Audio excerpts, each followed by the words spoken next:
All right, welcome to this part of future tense, the third part. I hope you have been able to submit your assignments. The 20 sentences are very, very important, and I hope you wrote LSRW activities in the first chapter. Okay, so if you write it for one day, it's enough. You don't have to write it in each chapter. Now, the third scenario where I will express myself in future tense using English sentences is where it is somewhat like to happen. Means hey pare, no hey pare. Okay, the surety is not there. So in that case, I will use may with the first form of the verb, or I can use may be. Okay, sorry. Yeah, maybe is written together. Many people make this mistake. Okay, they separate may and be. Don't separate may and be, just use single word, may. Okay, so if you are expressing, understand the funda here. The funda is that you are not very sure whether it is going to happen or not going to happen. In that case, you are going to use may plus the first form of the verb, or may be plus the ing form of the verb. Either way, you can use it. What are the examples? I may call you by 4 p.m. Okay, that means, I will be calling you by 4 p.m. Very sure. I will call you by 4 p.m. Somewhat sure. I may call you by 4 p.m. Not sure actually. I mean, I may not. Because I have something else to do. So I may call you at around 4 p.m. I hope you got the feeling. You got the point here, right? So I may call you by 4 p.m. We may meet by 8 p.m. My suitcase may weigh 12 kilos, right? May weigh. Weigh is used as a verb. Water, watering, right? Please give me a glass of water, and I am watering the plants. Right?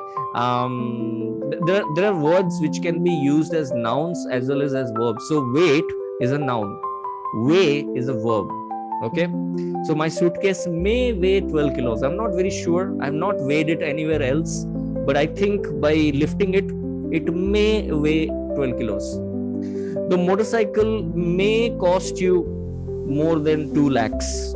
Okay, I have not bought the motorcycle. I am not sure what will be the price, but I think it may cost me 2 lakhs in future. Okay, your hard work may give you results. They may help you. Okay, so the certainty is not very much there. It may happen, it may not happen. Similarly, maybe plus ing. So I may call you at 4 p.m. is equals to I may be calling you at 4 p.m. Okay. So you can say there is absolutely no difference between may call and may be calling.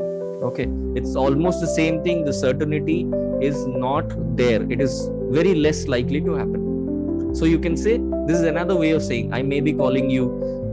They may be traveling by now. I'm not sure whether they are traveling or not, but I think they may be traveling by now. Okay, you can also say they may travel by now.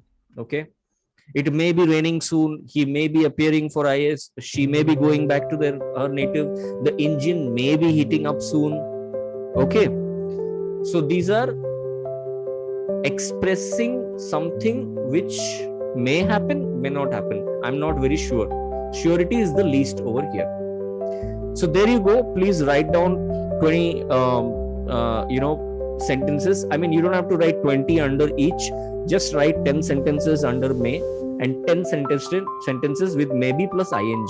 So may with first form or maybe with ing form. So may with first form, write 10 sentences, and may can be used for anyone. It can be used for a name. It can be used for I, we, any kind of pronoun you can use. Maybe plus ing, same funda. Okay. So please go ahead and write down 20 sentences for this style. And I will see you in the next chapter. All right. All the best and see you soon.